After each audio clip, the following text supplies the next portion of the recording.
નમસ્કાર દર્શક મિત્રો, ગુજરાત સરકારે કોવિડ દરમિયાન જે લોકડાઉન થયું અને ત્યારબાદની પરિસ્થિતિમાં આર્થિક વ્યવસ્થા જે લગભગ લકવો મારી ગયો હતો એને પુનઃ પાટે ચડાવવા માટે હસમુખ અઢિયાના નેતૃત્વ હેઠળ એમના ચેરમેનશીપ હેઠળ એક સમિતિની રચના કરી હતી।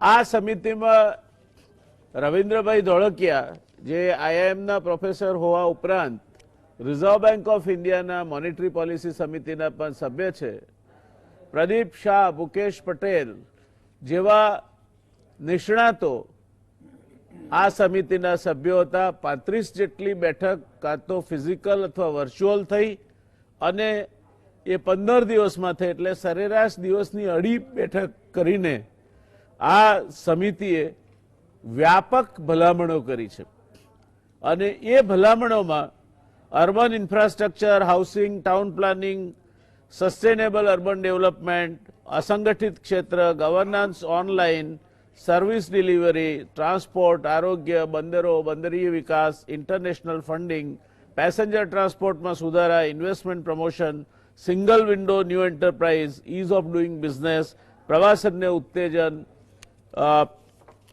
ઉચ્ચ અને ટેકનિકલ શિક્ષણમાં વ્યાપક સુધારા, vocational education, digital empowerment of youth, ગ્રામ અર્થવ્યવસ્થા માટેની વ્યૂહરચના, લાંબા ગાળાની હોસ્પિટલ અને healthcare, PPP model, revised fiscal consolidation જેવા 231 મુદ્દા પર પોતાની ભલામણો કરી છે।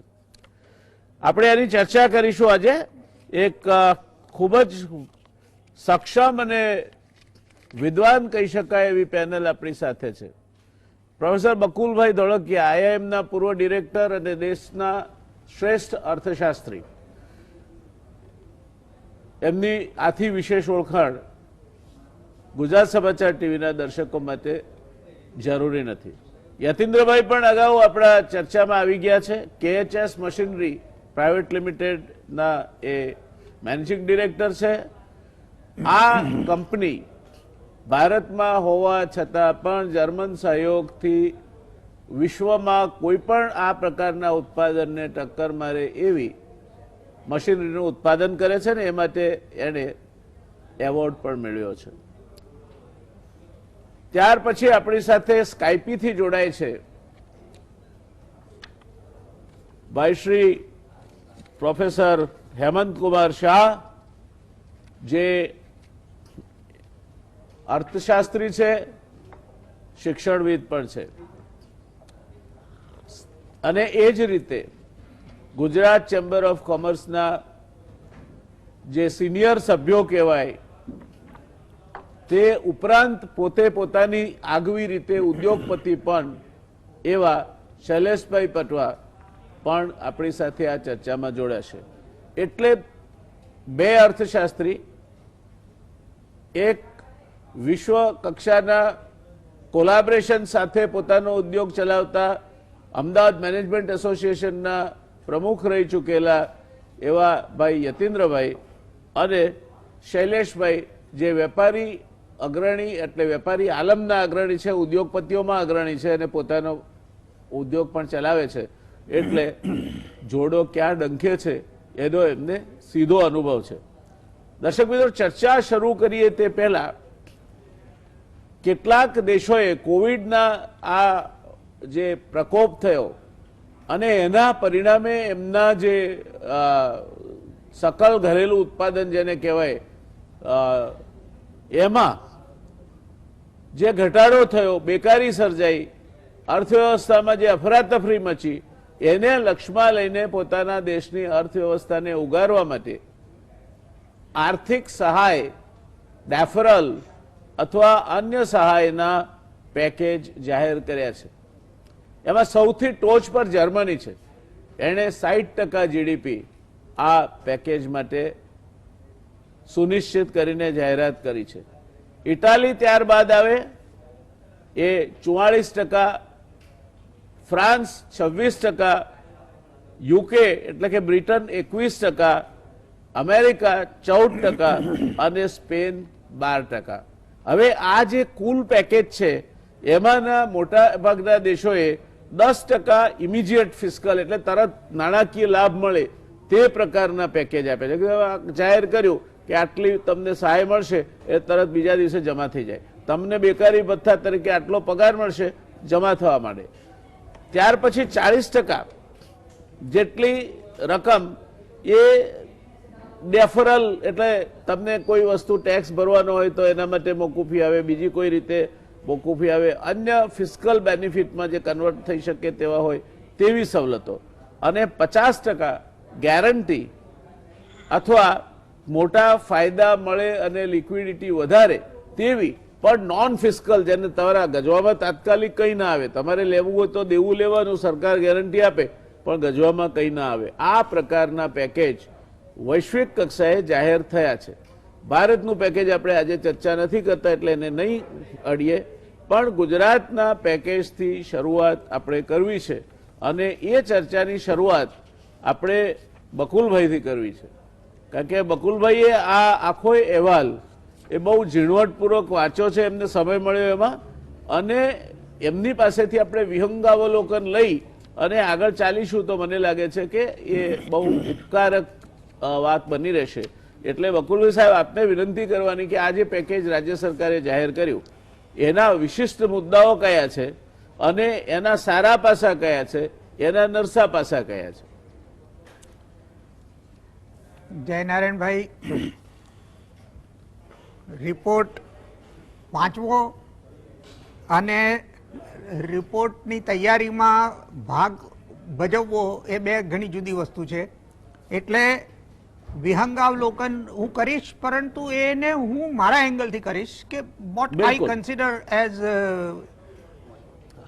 સૌથી પહેલી વાત કે આ કમિટીની અંદર આવા ઘણા રિપોર્ટો મેં જોયા છે, પરંતુ આ જાતની ઇકોનોમિક ક્રાઇસિસને કારણે અર્થતંત્ર ઉપર શું અસર પડશે એના ક્લિયર અનએમ્બિગ્યુઅસ એસ્ટિમેટ્સ બહુ ઓછા રિપોર્ટમાં જોવા મળે છે. એ બધી બ્રોડ ટર્મ્સમાં વાત થાય છે, જ્યારે આ રિપોર્ટની અંદર એના બહુ સ્પેસિફિક આંકડાઓ આપેલા છે. જેમ કે દાખલા તરીકે લોકડાઉન ને કારણે ગુજરાતના ગ્રોસ સ્ટેટ ડોમેસ્ટિક પ્રોડક્ટના 1,63,000 કરોડનો લોસ જશે. દેટ મીન્સ કે આપણી સ્ટેટ ગ્રોસ ડોમેસ્ટિક પ્રોડક્ટ આટલાથી ઘટશે એનો એસ્ટિમેટ બહુ ડિટેલની અંદર તૈયાર કરવામાં આવ્યો છે. તમે જે વાત કરી તે પ્રમાણે રિપોર્ટમાં બહુ ડિટેલમાં આપ્યું છે. એમાંથી થોડોક ભાગ 27,000 કરોડ એ માર્ચ મહિનાને લગતો લોસ છે જે ગયા વર્ષમાં જાય, અને બાકીનો 1,36,000 કરોડ 2020-21ની જીડીપીમાં જશે. હવે પ્રી કોવિડ સિચ્યુએશનમાં જ્યારે ગુજરાતનું બજેટ રજૂ કરવામાં આવ્યું ત્યારે એવી ધારણા હતી કે ગુજરાતની નોમિનલ જીડીપી એ 13.3%થી વધશે, 13.3%. એ ફાઇનાન્સ કમિશને ટાર્ગેટ આપેલું અને એ ટાર્ગેટ સ્ટેટ ગવર્મેન્ટે એડોપ્ટ કર્યું હતું. હવે કમિટીએ એસ્ટિમેટ કર્યું છે કે 13.3%થી ઘટી અને 5% થશે. 5% નોમિનલ ટર્મ્સ. આપણે લગભગ 4%નો ઇન્ફ્લેશન રેટ લઈએ તો એનો અર્થ થાય કે રિયલ ટર્મ્સમાં ગુજરાતની જીડીપી 1% વધશે આ વર્ષમાં. આમાં દેશની વાત કરીએ તો દેશની જીડીપી નોમિનલ ટર્મ્સમાં 1 થી 2% ઘટશે એવું અનુમાન છે, અને એમાં જ 4%નો ઇન્ફ્લેશન રેટ જો એડજસ્ટ કરીએ તો રિયલ જીડીપી 4 થી 5% ડાઉન જઈ શકે એવી અત્યારના ધારણા છે.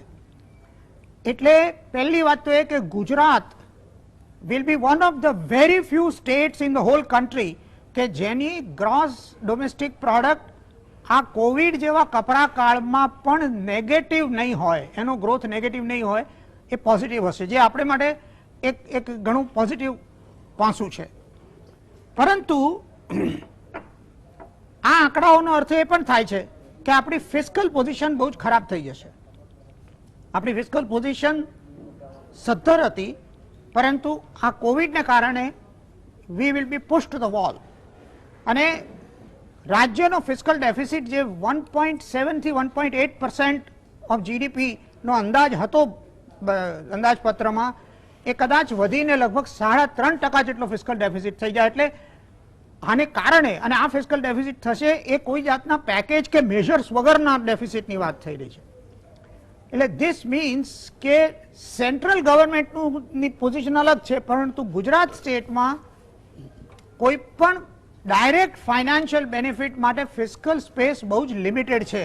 એ વસ્તુ આ કમિટીના જે એસ્ટિમેટ છે તેના ઉપરથી બહાર આવે છે. હવે 33,000 કરોડ જેટલો લગભગ આપણો ફિસ્કલ ડેફિસિટ એસ્ટિમેટેડ હતો ગુજરાત રાજ્યનો, જે વધીને 60,000 કરોડ જેટલો થઈને ઉભો રહેશે આ કોવિડને કારણે. સો એના અનેક કારણો છે, આપણે એમાં ઉતરવું નથી. હવે આ બેકડ્રોપમાં કમિટીએ એના રેકમેન્ડેશન્સ કરવાના હતા અને એ રેકમેન્ડેશન્સમાં કમિટીએ એવો એફર્ટ કર્યો છે કે રિઝર્વ બેન્કે સ્ટેટની બોરોઈંગ લિમિટ ને 3% વધારીને 5% કરી, જેમાંનો 0.5% અનકન્ડિશનલ બધા વધારી શકે ને બાકીના 0.5% વર લિંક ટુ રિફોર્મ્સ. અને એ જે રિફોર્મ સેન્ટરના ફાઇનાન્સ મિનિસ્ટરે જે જાહેરાત કરી હતી એમાંના જે 2 મેજર રિફોર્મ્સ છે, ઇઝ ઓફ ડુઈંગ બિઝનેસ અને distribution of power distribution reforms અને લોકલ અર્બન બોડીના રેવન્યુઝ. તમે જે કહ્યું ને કે અર્બન વસ્તુ ઉપર ઘણો એમ્ફોસિસ છે, એનું મુખ્ય કારણ આ છે કે એ ફાઇનાન્સ મિનિસ્ટરે અર્બન લોકલ બોડીઝના રિફોર્મ્સ ઉપર, હવે આ રિફોર્મ્સને જે સ્ટેટ પ્રાધાન્ય આપે એ વધારાના 0.5% બોરો કરી શકે. અને કમિટીએ આને અંદર વણી લીધું છે. અને બીજો સૌથી મહત્વનો ફાળો જે છે તે ઇઝ ઓફ ડુઈંગ બિઝનેસની અંદર એમણે ઘણી બધા રેકમેન્ડેશન્સ કર્યા છે. અને એ રેકમેન્ડેશન્સ ને જો ખરેખર લાગુ કરવામાં આવે તો ease of doing business in Gujarat ખાસું ઇમ્પ્રૂવ થઈ શકે. એ જે રેકમેન્ડેશન્સ કર્યા છે એમાંના મેજર રેકમેન્ડેશન છે, જેમ કે દાખલા તરીકે ગુજરાતમાં consent to establish business and consent two operate business, any application processing time આપણા રાજ્યમાં 120 દિવસનો છે. જ્યારે આપણે તેલંગાણા કે આંધ્રની વાત કરીએ તો એમાં 15 થી 20 દિવસનો પ્રોસેસિંગ ટાઈમ છે. તો ગુજરાતની અંદર આટલો બધો ટાઈમ કેમ છે? આટલું બધું બ્યુરોક્રેટિક ઇન્ટરવેન્શન શા માટે છે? અને આને તમારે સબસ્ટેન્શિયલી ઘટાડવો પડે. 35 સપોર્ટિંગ ડોક્યુમેન્ટ્સની જરૂર પડે છે, જ્યારે બીજા ઘણા રાજ્યો છે કે જેને મોડેલ તરીકે યુઝ કરીએ તો એમાં 10 થી ઓછા સપોર્ટિંગ ડોક્યુમેન્ટ્સની જરૂર પડે છે. એટલે આ બધા સિમ્પ્લિફિકેશન્સ જે સજેસ્ટ કરવામાં આવ્યા છે એને જો અમલ કરવામાં આવે તો ન્યૂ એન્ટરપ્રાઇઝ ક્રિએશન અને એક્ઝિસ્ટિંગ એન્ટરપ્રાઇઝીસ બધાને માટે એનાથી ઘણો ફેરફાર થઈ શકે. અને બીજું, સિંગલ વિન્ડો ક્લિયરન્સના ટાઈમ લિમિટો અનરિયાલિસ્ટિક છે. જેમ કે દાખલા તરીકે single window clearance for factory plan approval and registration of principal employers and contractors એ આપણા રાજ્યમાં 90 દિવસ છે, જ્યારે આપણા દેશમાં ઘણા એવા રાજ્યો છે કે જ્યાં આ લિમિટ આનાથી સબસ્ટેન્શિયલી ઓછી છે. તો આપણે આ બધી વસ્તુઓની અંદર જો સુધારાઓ કરીએ, તદુપરાંત લેબર રિફોર્મ્સ, લેન્ડ રિફોર્મ્સ અને ફિસ્કલ કોન્સોલિડેશન મેજર્સ ઉપર ખાસી એવી ચર્ચા આમાં કરવામાં આવી છે. એમએસએમઈ ઉપર પણ ઘણી ડિટેલની અંદર વાત કરવામાં આવી છે. એટલે આ પેકેજને આવતા 30 કે 60 દિવસનું પેકેજ તરીકે જોવાને બદલે જો આપણા રાજ્યને કોવિડમાંથી 2 વર્ષમાં આપણે પાછા બહાર આવી અને 14-15% નોમિનલ ગ્રોથ રેટ કેવી રીતે અચીવ કરી શકીએ એની આ એંગલથી જોઈએ તો આઈ થિંક આ કમિટીએ ઘણા જ ઇમ્પોર્ટન્ટ અને ખૂબ ડિટેલ્ડ વિસ્તારપૂર્વક રેકમેન્ડેશન્સ કરેલા છે. ખૂબ સરસ. બકુલભાઈ સાહેબે આપણને સામાન્યતઃ શું થવાનું છે અને કઈ પરિસ્થિતિ આવનાર સમયમાં ઊભી થવાની છે એનો સરસ મજાનો ચિતાર આપી દીધો. આપણે 60,000 કરોડના નુકસાનમાં રહેવાના છીએ અને કેટલાક સુધારાઓ, દાખલા તરીકે આ રિપોર્ટમાં એવું કહ્યું છે કે જમીન ઝડપથી મળી જાય. કઈ રીતે મળી જાય એ રાજ્ય સરકારે હજુ નક્કી નથી કર્યું. વીજળી સસ્તી મળે, જે રાજ્ય સરકાર વીજળી બહારથી વેચાતી લેતી હોય એ વીજળી સસ્તી કઈ રીતે આપી શકવાની છે એનો કોઈ ઉલ્લેખ નથી. એટલે આ વાત હું યતીન્દ્રભાઈ પાસે લઈ જાઉં તે પહેલા એક નાની વાત કેવી છે દર્શક મિત્રો મારે.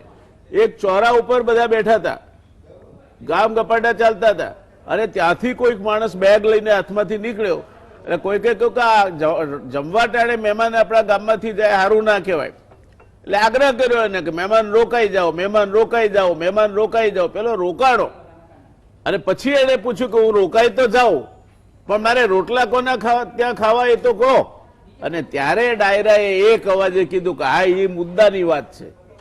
તો યતીન્દ્રભાઈ આ બધા જ જે રિફોર્મ્સ થવાના, આપ તો ઉદ્યોગ ચલાવો છો, આપને આમાંથી કયા રિફોર્મ્સ થઈ શકે એવા છે, કયા નથી થઈ શકે એવા? સ્પેસિફિકલી લેન્ડ એલોકેશન, વીજળી સસ્તી મળવી અને જે કંઈ મંજૂરીઓ રાજ્ય સરકાર પાસેથી મળવાપાત્ર હોય એ સિંગલ વિન્ડો ક્લિયરન્સ હેઠળ મળી. દર્શક મિત્રો, વિકાસની વાત હોય એમાં વિઘ્ન ના આવે તો વિકાસ જ ના થાય. એટલે આપણે યતીન્દ્રભાઈને પ્રશ્ન પૂછતા હતા ઔદ્યોગિક વિકાસને લગતી કેટલીક બાબતો અંગે, અને વચ્ચે રથયાત્રાને રોકવાના સમાચાર આવી ગયા. જરાય વધારે સમય બગાડ્યા વગર આપણે સીધા જઈશું યતીન્દ્રભાઈ પાસે.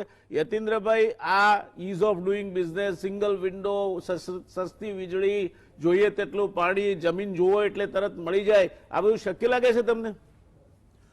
જનાર્દનભાઈ, આપની વાત સંપૂર્ણ રીતે સચોટ છે અને એમાં જો આપણે આ જે ભલામણો માટે બહુ વ્યવસ્થિત રીતે હસમુખભાઈની ટીમે જે કામ કર્યું છે એને આપણે ત્રણ પાસામાં જોઈ શકીએ છીએ કે એક ત્વરિત પગલાં જે થાય અને ઉદ્યોગોમાં થોડો સંચાર આવે અને એમાં સ્થિર થાય ધંધા અને વેપારમાં, એના માટેની ઘણી બધી ભલામણો કરી છે. મધ્યમ ગાળાની ભલામણો છે અને લાંબા ગાળાની છે. આજે 14,000 કરોડનું જે પેકેજ જાહેર કરવામાં આવ્યું છે એ ત્વરિત રાહત મળે એના માટે કરવામાં આવ્યું છે.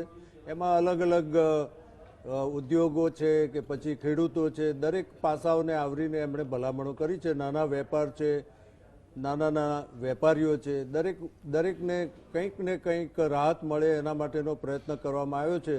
જે રીતે બકુલભાઈએ જણાવ્યું કે શક્યતા ઘણી ઓછી છે મદદ કરવાની, પણ સરકારે જે કંઈ પ્રયત્ન કર્યો છે એમાં હસમુખભાઈનું પ્રદાન ઘણું મહત્વનું છે.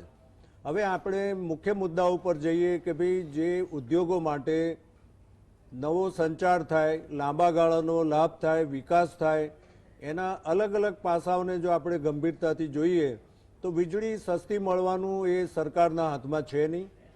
વીજળીની કિંમત એ ઇલેક્ટ્રિસિટી રેગ્યુલેટરી કમિશન નક્કી કરે છે અને અત્યાર સુધીના જે કરાર થયા છે, અત્યાર સુધીની જે કિંમતો નક્કી થઈ છે એ કોઈ વર્ષની નથી હોતી, એ 25 વર્ષના ગાળાની હોય છે. હવે એમાં બદલાવ કઈ રીતે લાવો એ મોટો પડકાર છે. આપણે જમીનોની વાત કરીએ, અત્યાર સુધી જમીનોમાં જીઆઈડીસીનું જે કંઈ કામ કરવાની પદ્ધતિ હતી એના માટેની જે કંઈ ભલામણો કરી છે એમાં હાલ પૂરતી હંગામી રાહતો આપવામાં આવી છે અને એ રાહતો ઉદ્યોગોના અમારા મિત્રો છે જે શૈલેષભાઈ છે, અમે લોકો એમાં ભાગ લીધો હતો અને એને ગંભીરતાથી લેવામાં આવી છે. પણ લાંબા ગાળે સરકારની ઇન્ડસ્ટ્રીયલ એસ્ટેટ હોય કે ઉદ્યોગોને પોતાની જમીન લેવી હોય, એની રૂપરેખા સ્પષ્ટ થાય નહીં ત્યાં સુધી કહેવું એ મુશ્કેલ છે કે ભાઈ એ ઝડપથી કઈ રીતે થશે. કારણ કે અત્યારે જે બધા કાયદાઓ જે ઘડવામાં આવ્યા છે રેવન્યુ હેઠળ અને જે પ્રમાણે એની પરવાનગીઓ આપવામાં આવે છે કે આજે ધારો કે કોઈ ઉદ્યોગે જમીન લીધી હોય અને જૂની શરતની હોય અને એના મુજબ એણે કરાર કરીને જમીન લીધી હોય, એની સ્ટેમ્પ ડ્યુટી ભરી હોય અને પછી પાછળની છણાવટમાં એવું આવે કે ભાઈ 1951માં આ કરાર આમ નહોતો, આ તો નવી શરત કહેવાય.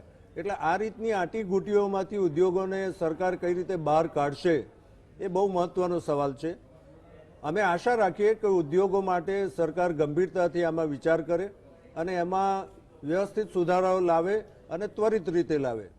એવી જ રીતે આજે જે રીતની બીજી સવલતો ઉદ્યોગોને જોઈએ છે અને ઉદ્યોગોને આગળ જવું છે, લેબર રિફોર્મ્સ ઉપર જઈએ તો લેબર રિફોર્મ્સમાં પણ અત્યારે જે રીતના આપણે કાયદાઓની આપણે પુરવણી કરવી હોય છે ઉદ્યોગોને, એની કોમ્પ્લાયન્સ છે, એમાં ગંભીરતાથી વિચારીને જો એમાં કંઈક કરવામાં આવે તો પછી ઉદ્યોગોનો સંચાર એ બહુ વ્યવસ્થિત રીતે થાય. અને ગુજરાત માટે લાંબા ગાળાનો સૌથી મોટો પડકાર એ છે કે કયા પ્રકારના ઉદ્યોગો ગુજરાતમાં લાવવા. અત્યારે બહુ મોટી એક ચર્ચા થઈ રહી છે જયનારાયણભાઈ કે ચીનમાંથી ઘણા બધા દેશોના ઉદ્યોગો છે એ ચીનમાંથી બહાર જવાનો પ્રયત્ન કરી રહ્યા છે. હવે આમાં આપણે એલોન મસ્કની એક સરસ નોટ આવી હતી કે આપણે ભારત આવ્યા હતા અને એમણે ભારતમાં એમને ઉદ્યોગ નાખવો હતો અને આપણે કઈ રીતે પ્રતિભાવ આપ્યો અને ચીનમાં કઈ રીતે પ્રતિભાવ આપવામાં આવ્યો. મને એવું લાગે છે કે આને આપણે ગંભીરતાથી વિચારીને ગુજરાતમાં જો એનું આયોજન કરવામાં આવે તો લાંબા ગાળે 2 વર્ષમાં ઉદ્યોગોનો વિકાસ એ બહુ ત્વરિત થઈ શકે એમ છે. દર્શક મિત્રો, ફરી એકવાર આપણે આ રોકાયેલી ચર્ચાને આગળ વધારીશું. સમયની મર્યાદા રહેવાની છે એટલે જે વાત યતીન્દ્રભાઈએ કહી તે વાતને એટલે જ અટકાવીએ છીએ આપણે. યતીન્દ્રભાઈ પછી ઉદ્યોગોના પ્રતિનિધિ તરીકે હું શૈલેષભાઈ પાસે જઈશ. શૈલેષભાઈ, એક કહેવત છે કે 1 in hand is better than 2 in bush. આપને આ આટલા દિવસ થયા ચુકાદો આવ્યાને, રિપોર્ટ આવ્યાને અને ત્યારની પછીની જાહેરાતોને આપને શું લાગે છે, ઉદ્યોગોને કંઈ જેને ઠોસ કહી શકાય, નક્કર કહી શકાય એવી શું શું પ્રાપ્તિઓ થઈ છે?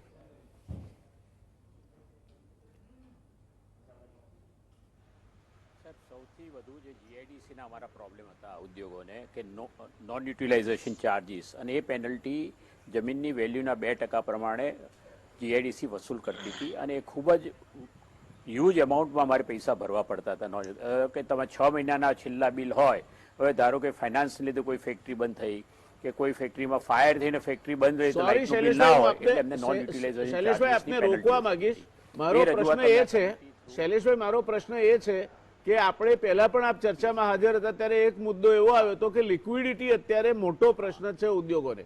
આ લાંબા ગાળાના જે ઉદ્યોગોને ફાયદા થવાના છે એ વાત થશે, પણ ઉદ્યોગોને જેને નાણાં ભીડ છે, લિક્વિડિટી જોઈએ, તરલતા જોઈએ, એ આ પેકેજના કારણે કેટલી વધશે?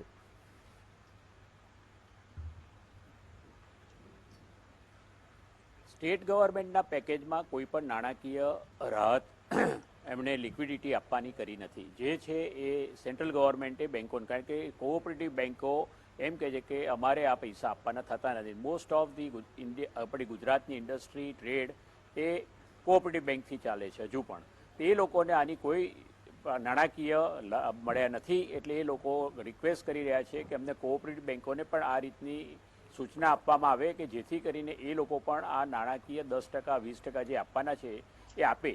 અત્યારના કોઓપરેટિવ બેન્કો આપતા નથી અને એ લોકો એમ કહે છે કે અમારી પાસે આવી સૂચના નથી, કોઈ ડાયરેક્શન અમને છે નહીં. એટલે આ એક બહુ જ ગંભીર વસ્તુ છે અને ગુજરાત, તમે પહેલેથી જાણો છો, કોઓપરેટિવ બેન્કોનું ફાઇનાન્સ રહ્યું છે અને એ લોકો આજે આમાં સામેલ થતા નથી. એટલે આ મોટો એક પ્રશ્ન છે. અને જે બીજું તમને કહું, જે અમને બીજો પ્રોબ્લેમ છે ગુજરાત પ્રદૂષણ નિયંત્રણ બોર્ડનો છે. એ તમે 2010ની એપ્લિકેશન જે કરેલી છે એ એપ્લિકેશન 2018માં પાસ થઈ છે. એવા કેસો છે અમારી પાસે. એટલે આ રીતે જો ડિલે કરવામાં આવશે તો ઇન્ડસ્ટ્રી ડેવલપમેન્ટ થાય નહીં. ગુજરાત પ્રદૂષણ નિયંત્રણ બોર્ડમાં ઇન્ડસ્ટ્રીના પ્રતિનિધિ હોય એવું એમના કોન્સ્ટિટ્યુશનમાં છે અને એક એગ્રીકલ્ચરનો પણ હોય, જેથી કરીને જ્યારે પોલિસી થાય એ વખતે જ જો જીઆઈડીસી ને બંનેના બોર્ડમાં ઇન્ડસ્ટ્રીના રિપ્રેઝેન્ટેટિવ હોય તો આ નોબત આવે નહીં. ત્યાંને ત્યાં જ એનો નિકાલ થાય. અને અમે આ કમિટીને રજૂઆત કરી હતી અને કમિટીએ પણ હું માનું છું આ રજૂઆત આગળ ફોરવર્ડ કરી જશે. પણ કયા કારણસર આ રિપ્રેઝન્ટેશન ઇન્ડસ્ટ્રીને મળતું નથી એ ખૂબ જ દુઃખની વાત છે. જો આ થાય તો પોલિસી થતી વખતે જ એ પોલિસી વ્યવસ્થિત થાય અને આ જે અમારે પાછળથી 2 વર્ષે, 5 વર્ષે કે અડિયા સાહેબની કમિટીમાં રજૂઆતો કરવી પડે એવી રજૂઆતો ના કરવી પડે ને ઇઝ ઓફ ડુઈંગ બિઝનેસ એ ખરા અર્થમાં થાય. એટલે હું ચોક્કસ માનું છું કે ગુજરાત પ્રદૂષણ નિયંત્રણ બોર્ડ, જીઆઈડીસી ચોક્કસ ગઈકાલે જ બધા સર્ક્યુલરો, પરિપત્રો બહાર પાડી દીધા, પણ ગુજરાત પ્રદૂષણ નિયંત્રણ બોર્ડ હજુ પણ આ બાબતમાં ઇનએક્ટિવ છે. એ ખૂબ જ દુઃખદ છે. એટલે હજુ જે સંકલન હોવું જોઈએ તે થતું નથી અને ઉદ્યોગોને જે આ માર પડ્યો બંધ રહેવાના કારણે અને એમને તાત્કાલિક કામ ચાલુ કરવા માટે જે વધારાની મૂડી જોઈએ તે મૂડી મળતી નથી. એટલે સરવાળે ગોળ નાખીએ તેટલું ગળ્યું થાય. અત્યારે ગોળ નાખવા માટેની કોઈ વ્યવસ્થા થઈ નથી. એ વાત આપની વાત પરથી જણાય છે. હેવનભાઈ, આપને ખૂબ રાહ જોવરાવી. મેં બકુલભાઈ સાહેબથી શરૂઆત કરી હતી. આપ પણ અર્થશાસ્ત્રી છો, અભ્યાસુ છો. આપને મારે પૂછવું છે કે આ સમયની મર્યાદામાં 7 થી 7 મિનિટ સુધી આપ બોલશો તો ચાલશે. આ પેકેજમાં ભલે. સારું શું લાગ્યું આપને અને ક્યાં વાંધા લાગ્યા અને આ પેકેજ ઉદ્યોગોને કેટલું રિવાઇવલ કરવામાં મદદરૂપ થશે? પછી ખેતી અને બીજા પાસાને લઈએ આપણે. સૌ પ્રથમ તો મારે એ કહેવું છે કે 12મી મે વડાપ્રધાને જે ભાષણ આપ્યું હતું આત્મનિર્ભર ભારતમાં અંગેનું, તેમાં 5 મુદ્દા હતા: અર્થતંત્ર, માળખાગત સવલતો, ટેકનોલોજી, વસ્તી અને માંગ. આ 5 મુદ્દા હતા.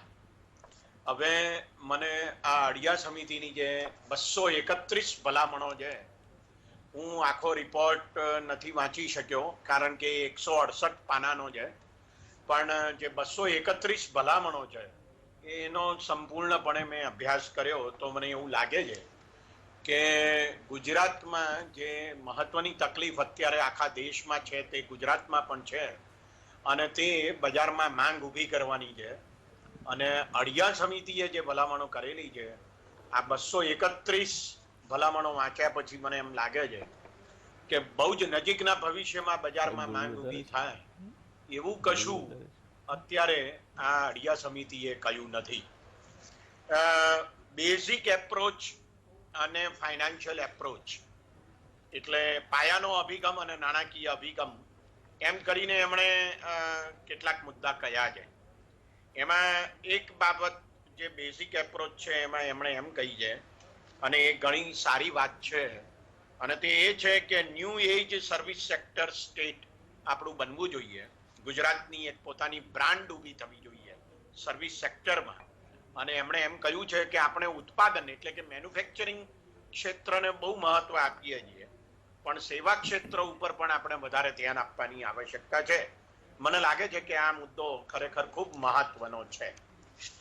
ફાઇનાન્શિયલ એપ્રોચમાં, નાણાકીય અભિગમમાં એમણે 2-3 મહત્વના મુદ્દા કહ્યા છે. એક મુદ્દો એમણે એમ કહ્યો છે કે ગુજરાતમાં જે PSUs છે, સરકારની કંપનીઓ છે, બોર્ડ છે, સોસાયટીઓ છે, આ બધાની સંખ્યા ઘટાડવાની જરૂર છે.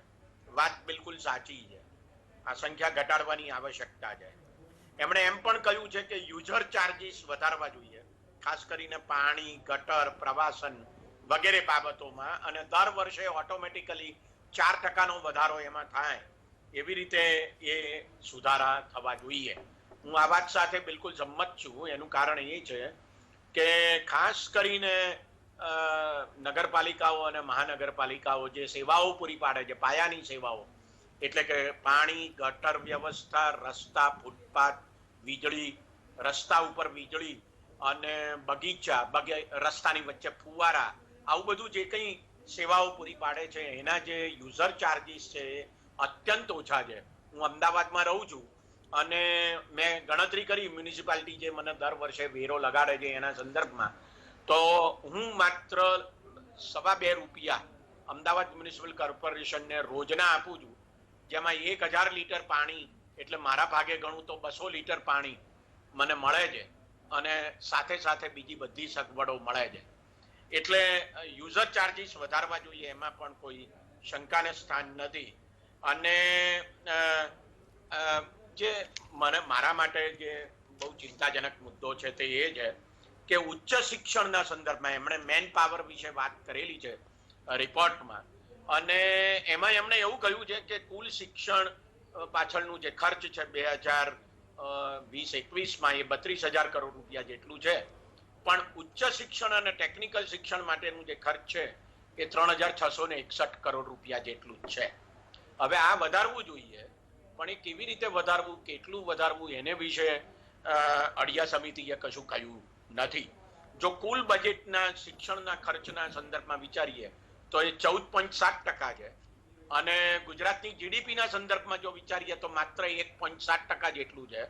હું નથી માનતો કે અડિયા સમિતિમાં જે 6 વિદ્વાનો હતા એમાંના કોઈને ખબર ના હોય કે છેક 1960ના દાયકામાં કોઠારી કમિશને એમ કહ્યું હતું કે સરકારનું ખર્ચ શિક્ષણ માટેનું એ જીડીપીના 6% જેટલું હોવું જોઈએ, જે માત્ર 1.7% જેટલું છે. એટલે કહેવાનો મુદ્દો એ છે કે આટલું ઓછું ખર્ચ છે તો એ વધારવા માટે ખરેખર એમણે ભલામણ કરવી જોઈતી હતી, પણ એને બદલે એમણે ડિજિટલ લર્નિંગ ઉપર ભાર મૂક્યો છે. આ મને જરા વધારે પડતું લાગે છે. ડિજિટલ લર્નિંગની એક મર્યાદાઓ છે, એ વાત આપણે સ્વીકારવાની આવશ્યકતા છે.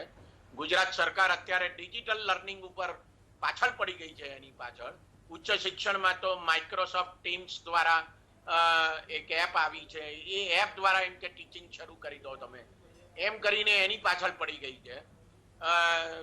ઓનલાઈન કોર્સિસ છે દુનિયાભરમાં, પણ યુનિવર્સિટીઓ અને કોલેજો બંધ થઈ ગઈ હોય યુરોપ, અમેરિકા, જાપાન કે ઓસ્ટ્રેલિયામાં કે કેનેડામાં, એવું ક્યાંય બન્યું નથી. એટલે જે ફિઝિકલ ટીચિંગ લર્નિંગની સિસ્ટમ છે એ કેટલી મહત્વની છે એ આખી દુનિયા જાણે છે, અને આપણે પણ સમજવાની આવશ્યકતા છે. એમણે એક બહુ સરસ ભલામણ કરેલી છે, અને તે એ છે કે જેમ BA BCom જેવી ડિગ્રીઓ આપવામાં આવે છે, એમ BVoc નામની, એટલે બેચલર ઇન વોકેશનલ ટ્રેનિંગ, એવી એક ડિગ્રી આપવામાં આવે, અને એને માટે 50 થી 100 તાલુકામાં કોલેજોમાં આ વ્યવસ્થા કરવામાં આવે. મને લાગે છે કે આ ઘણી સારી બાબત છે. પણ એમણે એમ કહ્યું છે કે સ્કિલ ડેવલપમેન્ટ માટેનું જે બજેટ છે એ 1160 કરોડ રૂપિયાનું છે, અને 3 ગણું વધારવું જોઈએ. ખરેખર તો એમણે એમ પણ કહેવું જોઈએ કે આજે 32,000 કરોડ રૂપિયાનું શિક્ષણનું બજેટ છે, એ કુલ કેટલું વધારવું જોઈએ. દાખલા તરીકે એમણે પ્રાથમિક શિક્ષણ, માધ્યમિક શિક્ષણ, ઉચ્ચતર માધ્યમિક શિક્ષણ, એમાં જે પરિસ્થિતિ છે અત્યારે બહુ જ ખરાબ પરિસ્થિતિ, એના વિશે કશું કહ્યું જ નથી. આ એક હકીકત છે. તમે જુઓ અત્યારે હમણાં જ 10મા ધોરણનું અને 12મા ધોરણનું પરિણામ આવ્યું છે, અને એ કેટલું ખરાબ છે. અને એ પરીક્ષાઓ તો કોરોના મહામારી આવી તે પહેલા લેવાઈ ચૂકી હતી, એટલે એક સામાન્ય પરિસ્થિતિનું આ પરિણામ છે. કોઈ કોવિડ અંગેની પરિસ્થિતિમાં ઊભું થયેલું આ પરિણામ છે એમ કહી શકાય એમ છે જ નહીં. તો આપણી જે પરિસ્થિતિ છે શિક્ષણની બાબતમાં એ અત્યંત ખરાબ છે. એમણે એવું પણ કહ્યું કે સરકારે તાલુકા કક્ષાએ કોલેજો ખોલવાની જરૂર નથી. આ બહુ વિચિત્ર બાબત છે. કોલેજો નથી ચાલતી કારણ કે ત્યાં વિષયો 4-5 આપવામાં આવે છે. એકવાર કોલેજ ખોલવામાં આવે છે પછી 6 મહિના સુધી, 12 મહિના સુધી તો એક જ અધ્યાપક હોય છે. એ અધ્યાપક પણ છે, એ ક્લાર્ક પણ છે, એ પટાવાળા પણ છે, એ આચાર્ય પણ છે. યુનિવર્સિટી એ તાલુકા પંચાયતની, જિલ્લા પંચાયતની કચેરીઓમાં ખોલી નાખવામાં આવે છે. આપ સૌને દર્શકોને હું કહું કે 4 વર્ષ પહેલા સજીવ ખેતીની યુનિવર્સિટીની બજેટ પ્રવચનમાં જાહેરાત થઈ છે, આજ સુધી એનું કોઈ ઠેકાણું નથી. આ એક હકીકત છે. એટલે મને લાગે છે કે આઈ થિંક આપણે ભાઈ હેમંતભાઈ, આ બધી ચર્ચા આપણે એક બીજી ચર્ચા કરવાના છે ગુજરાતમાં ઉચ્ચ શિક્ષણની સ્થિતિ ઉપર. સાહેબ, આરોગ્ય ક્ષેત્ર માટે એમણે જે ભલામણ કરી છે એનો મારે ખાસ ઉલ્લેખ કરવો છે, એટલા માટે કે એમણે 4.2 મુદ્દામાં આરોગ્ય ક્ષેત્ર વિશે વાત કરી, અને એમાં જે ભલામણો કરી છે એ બધી ભલામણો જો આપણે વાંચીએ તો આપણને એવું લાગે છે કે એમાં ખાનગી હોસ્પિટલો ઉપર જ ભાર મૂકવામાં આવ્યો છે. એમણે એમ કહ્યું છે કે પ્રાઇવેટ લિમિટેડ કંપની તરીકે દરેક તાલુકામાં સરકાર મફત જમીન આપીને ખાનગી કંપનીઓ ઊભી કરે હોસ્પિટલોની, અને એમ કહેવામાં આવ્યું છે કે જે કંઈ વ્યવસ્થાઓ છે એ બધી ખાનગી રાહે ઊભી થવી જોઈએ. હવે આ બાબત બહુ વિચિત્ર છે. અત્યારે કોરોના મહામારીના કિસ્સામાં આપણને I will supplement you Hemantbhai, sorry તમને રોકું છું. વાત જે આ કમિટીએ કરી હોત એ હતી કે તમારો હાર્ડવેર તો છે, કોલેજો, આપણે હવે મેડિકલ કોલેજોનો તોટો નથી. જે પ્રશ્ન છે એનો સ્ટાફ નથી મળતો, સોફ્ટવેરનો પ્રશ્ન છે, મેન પાવર ને સ્કિલનો પ્રશ્ન છે. અને આ દેશના પ્લાનિંગ કમિશન પ્રમાણે તમને 2025માં 6.5 લાખ ડોક્ટર અને 22 લાખ નર્સિસની શોર્ટેજ રહેવાની છે.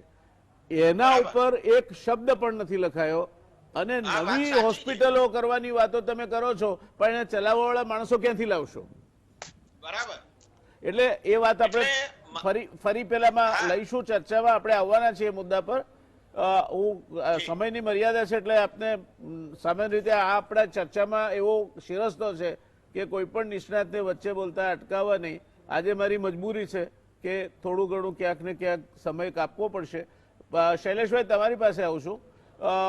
શહેરી વિકાસ ઉપર બહુ ભાર દેવામાં આવ્યો છે, પણ શહેરી વિકાસની સંસ્થાઓ એટલે કે મ્યુનિસિપલ કોર્પોરેશન અને મ્યુનિસિપાલિટી એમણે વર્લ્ડ બેંકમાંથી પૈસા લેવા, જાયકામાંથી પૈસા લેવા, બધેથી લેવા, પણ કઈ આવક પર લેવા? મોટા ભાગની મ્યુનિસિપાલિટીઓ વીજળીના પૈસા કરોડો રૂપિયા એમના પાસે લેણા નીકળે છે, સરકારના પાસેથી પાણી લે છે અને કરોડો રૂપિયા લેણા નીકળે છે. આ રાજ્યમાં ભાગ્યે જ 5 થી ઓછી મ્યુનિસિપાલિટી હશે જે પોતે સરપ્લસ છે. તો આ કઈ સંસ્થા, નાણાકીય સંસ્થા એમને લોન આપશે? બીજું, સરકાર, government must be ideal performer. સરકારે ઓક્ટ્રોય નાબૂદી કરી ત્યાર પછી જે પૈસા આપવાના થતા હતા એમાં માત્ર 2% CAGR થી વૃદ્ધિ આપી છે. 2007માં 450 કરોડ હતી સુરતની ઓક્ટ્રોય, અને એના વૃદ્ધિદર પ્રમાણે 1200 કરોડ જેવી થવી જોઈતી હતી, એના બદલે 723 કરોડ થઈ. એટલે અમદાવાદ, સુરત, વડોદરા, ભાવનગર, રાજકોટ, જામનગર એ જે 2007-8માં 1808 કરોડ હતી, 2017-18માં વધીને 2300 કરોડ થઈ. એટલે તમારો વાર્ષિક વૃદ્ધિદર માત્ર 2%. હવે બકુલભાઈ સાહેબ એમાં ઇન્ફ્લેશન નાખશે. એટલે આ જે આપણી લોકલ સેલ્ફ ગવર્મેન્ટની જે સંસ્થાઓ છે એની નાણાકીય પરિસ્થિતિ એટલી ખરાબ છે કે આ ગમે તેવા સ્વપ્નો આપણે વેચવા ધારીએ એમને તો વેચી શકવાના નથી. શું માનવું છે આપનું?